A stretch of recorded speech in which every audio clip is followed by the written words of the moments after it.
आज भी जब हम शहीद भगत सिंह का नाम सुनते हैं तो दिल में एक आग जल उठती है। देशभक्ति, साहस और बलिदान का ये प्रतीक आज भी लाखों युवाओं के दिलों में जिंदा है। हाल ही में भगत सिंह के आदर्शों पर कई चर्चाएं हो रही हैं। क्या आज के दौर में हम अपने विचारों को सही ढंग से समझ रहे हैं? आइए इस वीडियो में हम जानते हैं कि कैसे भगत सिंह एक आम युवा से लेकर स्वतंत्रता संग्राम के सबसे बड़े नायक बने और कैसे उनकी यात्रा ने देश की सोच को बदल दिया। भगत सिंह, राजगुरु और सुखदेव के साथ जिस तरह से अन्याय किया गया वो ब्रिटिश हुकूमत की क्रूरता का सबसे घिनौना उदाहरण है। ब्रिटिश सरकार को पता था कि भगत सिंह की लोकप्रियता पूरे देश में इतनी बढ़ चुकी है कि अगर उनके फांसी की खबर सबके सामने आ जाती है तो देश भर में विद्रोह भड़क सकता है। इसलिए ब्रिटिश अधिकारियों ने फांसी को पूरी तरह से गुप्त रखा और उन्हें समय से पहले ही 23 मार्च 1931 की रात को चुपचाप फांसी दे दी। इतना ही नहीं, ब्रिटिश सरकार ने उनकी बॉडीज के साथ भी इनह्यूमैनिटी दिखाई। जहां ब्रिटिश प्रथा के अनुसार मृतकों के शवों को उनके परिवारों को सौंपा जाता था, वहीं भगत सिंह, राजगुरु और सुखदेव के शवों को उनके परिवारों को देने के बजाय टुकड़ों में काटकर चोरी छिपे एक जगह पर ले जाया जाता है जो कि लाहौर से करीब 60 किलोमीटर दूर है। वहां सतलुज नदी के किनारे इन शवों को आधा जलाया जाता है और फिर चुपचाप नदी में फेंक दिया जाता है। ब्रिटिश सरकार का ये घिनौना काम इस बात को साबित करता है कि वे भगत सिंह की मौत से भी डरते थे।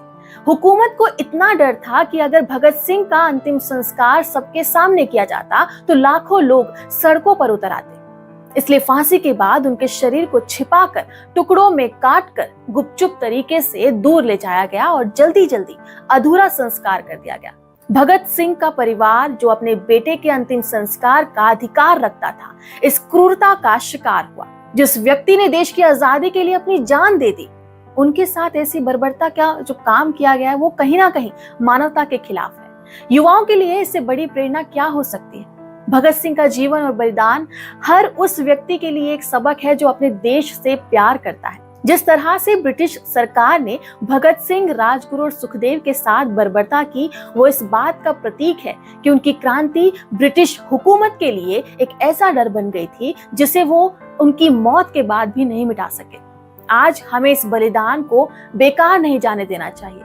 भगत सिंह, राजगुरु और सुखदेव ने अपनी जान इसलिए दी ताकि हम एक स्वतंत्र भारत में सांस ले सके।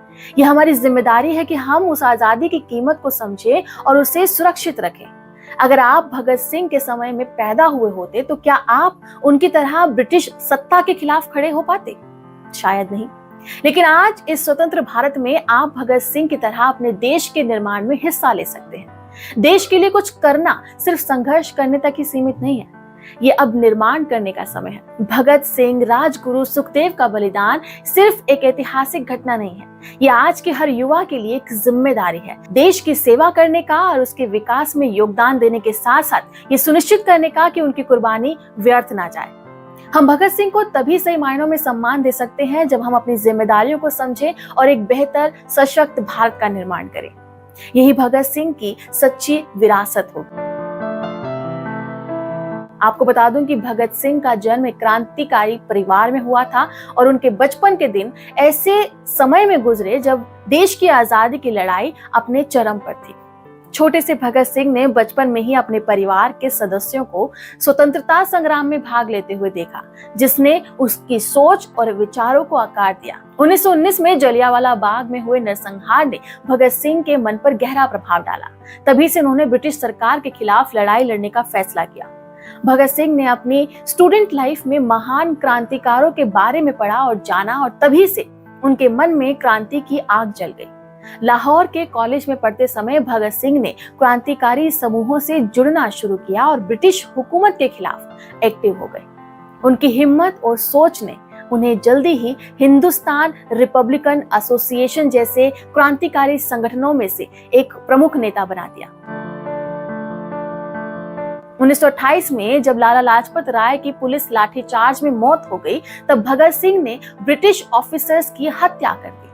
इसके बाद 1929 में दिल्ली की असेंबली में बम फेंककर उन्होंने ब्रिटिश हुकूमत को हिलाकर रख दिया। आपको बता दूं कि साइमन कमीशन के खिलाफ प्रोटेस्ट में पुलिस लाठीचार्ज से लाला लाजपत राय की मौत हो गई थी, जिसने भगत सिंह को बदला लेने के लिए प्रेरित किया। भगत सिंह और राजगुरु ने लाला लाजपत राय की मौत का बदला लेने के लिए पुलिस अधिकारी को गोली मारकर उसकी हत्या कर दी थी। इतना ही नहीं बल्कि 1929 में भगत सिंह और बटुकेश्वर दत्त ने सेंट्रल असेंबली हॉल में बम फेंककर ब्रिटिश सरकार के खिलाफ विरोध जताया था। बम किसी की जान लेने के मकसद से नहीं फेंका गया था, बल्कि इसका मकसद सिर्फ ब्रिटिश सरकार को एक संदेश देना था। इस घटना के बाद इंकलाब जिंदाबाद का नारा पूरे देश में गूंज उठा, जो आजादी की लड़ाई का प्रतीक बन गया। बम फेंकने के बाद भगत सिंह ने खुद को पुलिस के हवाले कर दिया ताकि वह अपने ओपिनियंस को अदालत में रख सके और क्रांति का संदेश फैला सके। जेल में रहकर भगत सिंह के विचारों में एक बहुत ही बड़ा परिवर्तन आया। जब वो पहले क्रांति के हथियार को उठाने में विश्वास रखते थे, वो अब वैचारिक क्रांति पर जोर देना उन्होंने शुरू कर दिया। उन्होंने समझा कि असली आजादी सिर्फ ब्रिटिशर्स को हराने से नहीं, बल्कि एक नए सोशियो इकोनॉमिक सिस्टम को खड़ा करने से आएगी। जेल में भगत सिंह ने सोशलिज्म और मार्क्सिज्म को ज्यादा से ज्यादा पढ़ा और उन्होंने समझा कि असली आजादी तब आएगी जब सामाजिक और आर्थिक असमानता को खत्म कर दिया जा सके। भगत सिंह ने कहा था कि अब हथियार उठाना जरूरी नहीं है, बल्कि लोगों में सिंपैथी और अवेकनिंग थॉट पैदा करना जरूरी है। भगत सिंह मार्क्सिज्म और लेनिन के विचारों से बहुत प्रभावित हुए।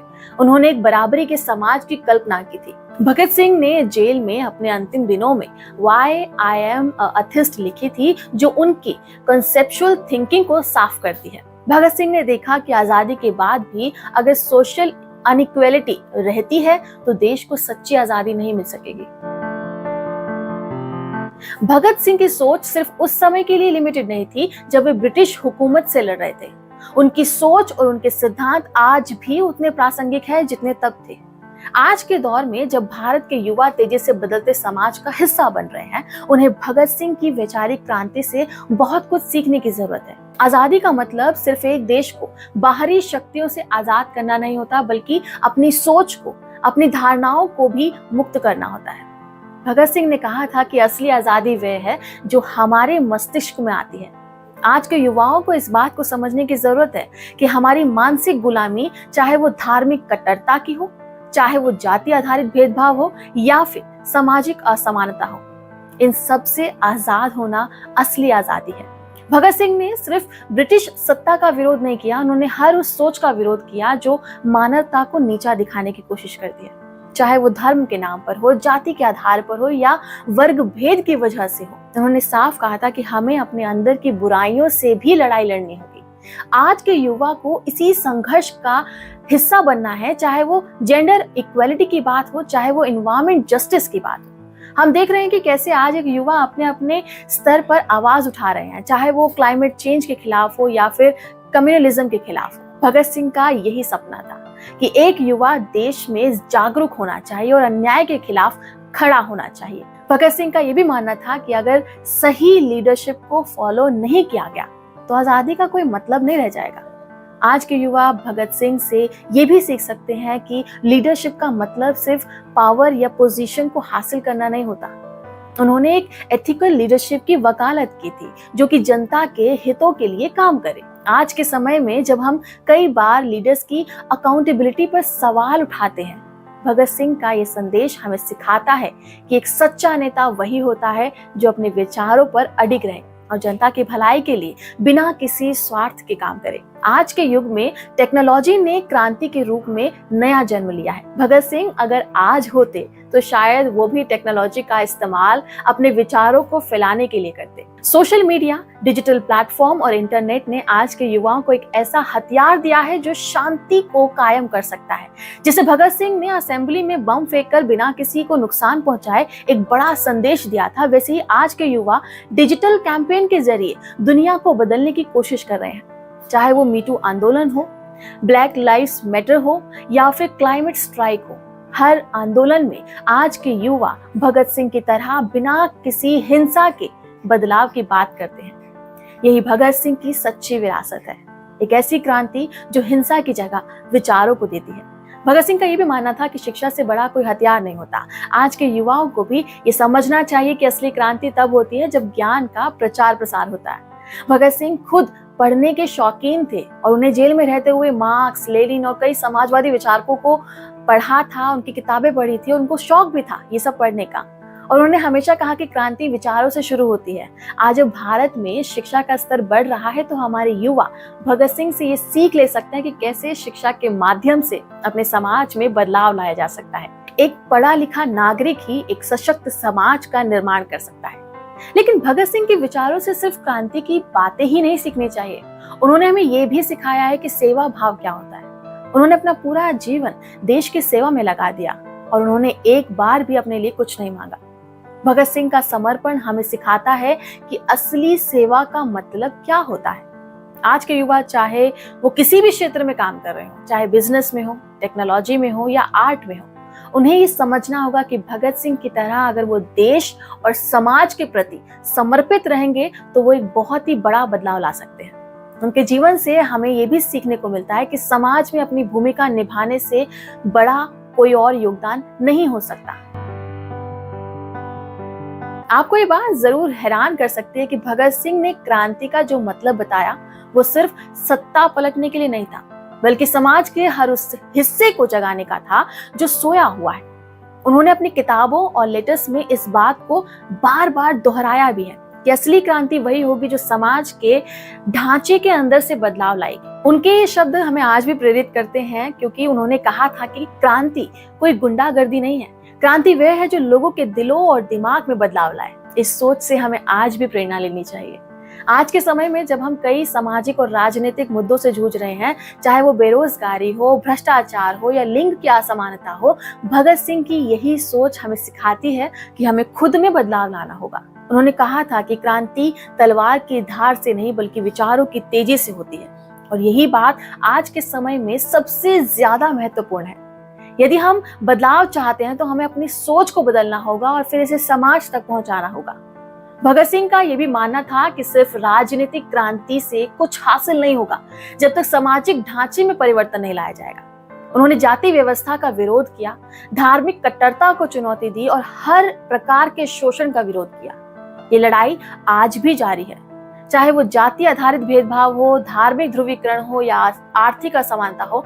भगत सिंह की सोच हमें बताती है कि हमें अपने समाज में इन्हीं गहरी समस्याओं से पहले लड़ना होगा। भगत सिंह की क्रांति की सोच सिर्फ भारत तक सीमित नहीं रही, उनकी विचारधारा ने दुनिया भर के कई आंदोलनों को प्रेरित किया। जैसे कि चे गुवेरा ने अपने देश में साम्राज्यवादी शक्तियों के खिलाफ लड़ाई की, वैसे ही भगत सिंह का संघर्ष भी एक वैश्विक लड़ाई का हिस्सा था। उनके विचारों का असर केवल भारत की आजादी पर नहीं बल्कि कई अन्य देशों के संघर्षों पर भी पड़ा। भगत सिंह ने जिस प्रकार वैचारिक क्रांति की बात की थी, उसी सोच को आगे बढ़ाते हुए कई देशों में भी स्वतंत्रता संग्राम लड़े गए। नेल्सन मंडेला ने अपने देश में रंगभेद के खिलाफ संघर्ष किया और उन्होंने भी भगत सिंह की तरह राजनीतिक आजादी के साथ सामाजिक समानता की बात की। इसी तरह से मैल्कॉम एक्स और मार्टिन लूथर किंग जूनियर जैसे नेताओं ने भी भगत सिंह की तरह अपने विचारों के माध्यम से सामाजिक बदलाव की लड़ाई लड़ी। भगत सिंह का योगदान सिर्फ भारत की आजादी तक सीमित नहीं है, उनकी विचारधारा आज भी उन सभी के लिए प्रेरणा का स्रोत है जो अपने समाज में बदलाव लाना चाहते हैं। चाहे वो जातिगत भेदभाव के खिलाफ लड़ाई हो या आर्थिक असमानता के खिलाफ संघर्ष, भगत सिंह की विचारधारा हर उस आंदोलन का हिस्सा बन चुकी है जो शांति और समानता की बात करता है। आज भारत जिस मुकाम पर है उसमें भगत सिंह के विचारों की गहरी छाप है। भगत सिंह ने जिस समाज का सपना देखा था वो एक ऐसा समाज था जो समानता पर आधारित हो, जहां हर व्यक्ति को अपने विचार व्यक्त करने की स्वतंत्रता हो और जहां हर व्यक्ति को समान अवसर मिले। आज का भारत उसी दिशा में आगे बढ़ रहा है, चाहे वह शिक्षा के क्षेत्र में सुधार करना हो या जाति और लिंग असमानताओं के खिलाफ संघर्ष करना हो। भगत सिंह की सोच ने देश को एक नई दिशा दी है। भगत सिंह के आदर्श आज के युवाओं में भी दिखाई देते हैं जो अलग अलग क्षेत्रों में सामाजिक बदलाव लाने की कोशिश कर रहे हैं, चाहे वो एनवायरमेंटल एक्टिविज्म हो या फिर डिजिटल प्लेटफॉर्म का इस्तेमाल करके सरकार से सवाल पूछने की ताकत हो। आज के युवा भगत सिंह की तरह ही फियरलेस है, ये किसी अन्याय के खिलाफ खड़े होते हैं और अपनी आवाज को बुलंद करते हैं। यही भगत सिंह की सच्ची विरासत है, एक ऐसा भारत जो अपनी विचारधारा के लिए खड़ा होता है, जो हर अन्याय के खिलाफ आवाज उठाता है और जो अपने देश को हर प्रकार की गुलामी से आजाद दिखना चाहता है। चाहे वह आर्थिक असमानता हो या सामाजिक अन्याय, भगत सिंह का सपना आज भी जिंदा है। भगत सिंह की क्रांति सिर्फ इतिहास का ही हिस्सा नहीं है, उनके विचार, उनका साहस और उनका समर्पण आज भी उतने ही प्रासंगिक है। उन्होंने हमें सिखाया कि क्रांति का मतलब सिर्फ सत्ता में बदलाव लाना नहीं होता है, बल्कि समाज में गहरे बदलाव लाना है। आज जब हम अलग अलग सामाजिक और राजनीतिक समस्याओं का सामना कर रहे हैं, भगत सिंह का यह संदेश हमें प्रेरणा देता है कि हम कभी भी हार ना माने और हमेशा अपने समाज को बेहतर बनाने के लिए संघर्ष करते रहें। हम भगत सिंह से ये सीख सकते हैं कि बदलाव की शुरुआत हमसे खुद से होती है। जैसे उन्होंने अपने समय में दुनिया को बदलने की कोशिश की, वैसे ही आज के समय में युवा भी अपनी सोच, अपने काम और अपने योगदान से दुनिया को बदल सकते हैं। भगत सिंह की विचारधारा आज भी उतनी ही सशक्त है और उतनी ही क्रांति आज भी जिंदा है। भगत सिंह का जीवन, उनका बलिदान न सिर्फ भारतीय इतिहास में बल्कि सिनेमा और साहित्य में भी अमर है। उनके जीवन पर आधारित कई फिल्में और किताबें आई हैं, जिन्होंने उनकी विचारधारा को और गहराई से समझने में मदद की है। 2002 में I the legend of Bhagat Singh ने उनकी यात्रा को एक नई पीढ़ी तक पहुंचाया और उनकी सोच को एक नए सिरे से समझाया। इसके अलावा भगत सिंह पर लिखे गए उनके सभी पत्र और किताबें आज भी पीढ़ियों के लिए जरूरी मार्गदर्शक है। भगत सिंह ने हमें ये भी सिखाया कि शिक्षा सबसे बड़ा हथियार है। अगर आज हम एक सशक्त राष्ट्र का सपना देखते हैं तो उसकी शुरुआत पढ़ाई और शिक्षा से ही हो सकती है। देश का भविष्य तभी संवर सकता है जब उसके युवा शिक्षित और जागरूक हो। भगत सिंह ने खुद अपने जीवन में शिक्षा का महत्व समझा और जेल में रहते हुए भी पढ़ाई जारी की। उनका ये संदेश आज के युवाओं के लिए एक प्रेरणा है कि चाहे जैसी भी परिस्थिति हो, ज्ञान ही हमें एक बेहतर इंसान और एक बेहतर देशवासी बना सकता है। भगत सिंह का बलिदान और उनके साथ हुआ अन्याय हमें कभी नहीं भूलना चाहिए। उनकी फांसी केवल एक क्रांतिकारी की मृत्यु नहीं थी, बल्कि एक ऐसे युग की शुरुआत थी जहां हर युवा को ये समझना होगा कि उनकी आजादी की कीमत क्या है। भगत सिंह के बलिदान का सम्मान केवल तभी होगा जब हम सब, खासकर युवा, अपने देश के लिए कुछ कर गुजरे, जब हम उस राष्ट्र के निर्माण के लिए खड़े हों जिसके लिए उन्होंने अपने प्राणों की आहुति दी थी। आज यह हमारी जिम्मेदारी है कि हम भगत सिंह के बलिदान को बेकार ना जाने दें। हमें अपनी आजादी की रक्षा करनी है, उसे संवारना है और एक ऐसा भारत बनाना है जिस पर भगत सिंह को गर्व हो। यह सिर्फ एक लड़ाई नहीं, एक विचार है जो आज भी जिंदा है। तो आइए हम सब मिलकर अपने देश के भविष्य को बेहतर बनाने में अपना योगदान दें, ताकि आने वाली पीढ़ियां भी इस महान बलिदान की कीमत को समझ सके। आपका इस पर क्या कहना है, हमें कमेंट सेक्शन में जरूर बताएं और हमारी इस वीडियो को अपने दोस्तों के साथ शेयर जरूर करें। नमस्कार।